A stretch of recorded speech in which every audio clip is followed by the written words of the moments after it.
Okay, so today's movie review is The Holly and the Ivy from 1952. And this is a British Christmas film. And let me share some behind the scenes details about the film. From the film's IMDb page, Winard Brown's original play opened at London's Duchess Theatre in 1950. Maureen Delaney and Margaret Halston reprised their stage roles for this movie. Another detail, despite playing her father in this film, Ralph Richardson, who plays the clergyman, he's only 6 years older than Celia Johnson, who plays the daughter pictured here. Alright, so now let me get into my thoughts on the plot. The plot, I gave it a 5 out of 5. I actually really enjoyed the story. And I think it's kind of ironic, this is a clergyman, right? He makes his whole living, his whole life on talking to people, giving sermons, and yet his children don't feel comfortable talking to him and telling him the truth about what's going on with them. So I love that little twist, little dynamic there. And I also love that I love at the end of the film when they're finally able to reconcile with each other and talk and grow with each other. I love that. It's a really good story of them. And so that's why I gave it a 5 out of 5. It's a really, really good story. All right, let's move on to the acting. So the acting, I gave it a 5 out of 5. I thought it was excellent. Everyone did really good here, especially the actors for children, they're grown-ups, but they all did really good. The Ralph Richardson, he did great as the minister. I think my favorite actor overall, though, is Denholm Elliott. Marcus Brody, for all of us indie fans out there. He's pictured on the left there. He was amazing. His scene with him, basically calling out his dad was amazing. He did excellent acting there. I was not expecting it at all. So he did really, really good. But like I said, everybody did excellent here. There was really no flaws acting-wise. It was excellent. But you could definitely see how this was a stage play, because we're in one setting. The characters are all in just one room talking to each other.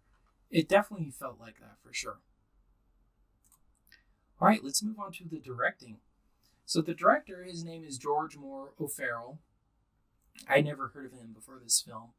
And this movie, The Holly and the Ivy, is his most famous film, at least according to Letterboxd. But he did great. I love the scene direction. I love the flow of it. And I'm hoping that the stage play is very similar, and he's just really good at adapting that.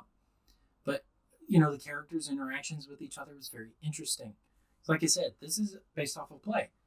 It's all dialogue.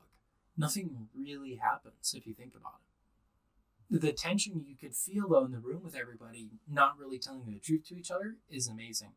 So I had a great time with that. And that's why I gave the direction a 5 out of 5. All right, let's move on to the cinematography and special effects. So the camera work is pretty standard. I gave it a 4 out of 5. I thought it was fine. It was good and really set the tone for the film. But if I'm honest, it does feel like a stage play. It doesn't really feel like a movie, which is fine. But if you're expecting a more grandiose, crazy camera angles like It's a Wonderful Life or other Christmas movies, you're not going to get that here. This is pretty standard stage play feel. All right, let's move on to the music. Similarly, gave it a 4 out of 5. It was good, and it's all great Christmas songs, especially The Holly and the Ivy that I think it's a kids choir singing earlier in the film. That was really good.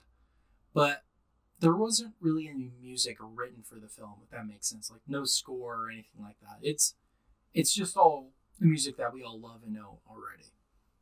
Which is fine, nothing wrong with that. But it's mainly just Christmas music, which again is really good. But that's why I gave it a 4 out of 5.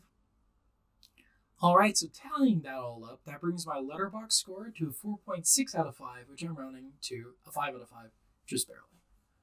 And that brings my Criticlist score to a 92%. So, would I recommend this movie? Absolutely. I loved it. I think this is a hidden Christmas gem. I saw this on Canopy. This isn't a movie that, that you're going to hear people talking about all the time, right? I've never heard anyone talk about it. I just happened upon it, because I'm looking for Christmas movies for this time of the year. And this is just one that was available for streaming. So I recommend to check it out. If you have a Canopy, it's free with a library card if your library covers it. I couldn't find it on YouTube or anything like that, so you may just have to rent it if you can't find it streaming wise. But I thought it was excellent. I love the relationship dynamics. You know, they're trying to figure out how to solve problems, how to work together and whatnot. I love that. And honestly, the issues that are discussed in the film, I think people could still relate to this day. I mean, this film came out in 1952, right? That's 72 years ago. But I think people could still connect to it. I mean, you know, people dealing with, they're trying to find meaning in life with things rather than with relationships with people and relationships with God, right? That's still an issue people deal with today. We all struggle with that. You know, I sometimes forget that, especially, you know, all the movies and whatnot. There's actually a line in the film that really struck a chord with me where they said something to the effect of, these kids today care more about the movies than they do about relationships. I was like, oh man. I'm guilty of that. I sometimes care more about movies than I do about relationships. So I gotta be careful about that. It's so crazy how a movie, 72 years old, every person in this film is gone now. And yet that struck a chord with me. That doesn't happen very often. So that's why I like old movies, because they're timeless. Especially this one. So I highly recommend checking it out. It's going to pack a punch though, especially with that topic I was mentioning. And with grief and stress and all that. Things that we all go through. This movie definitely connects with that. So with that, I highly recommend checking it out. All right. Well, those are my thoughts on today's movie review of The Holly and the Ivy from 1952.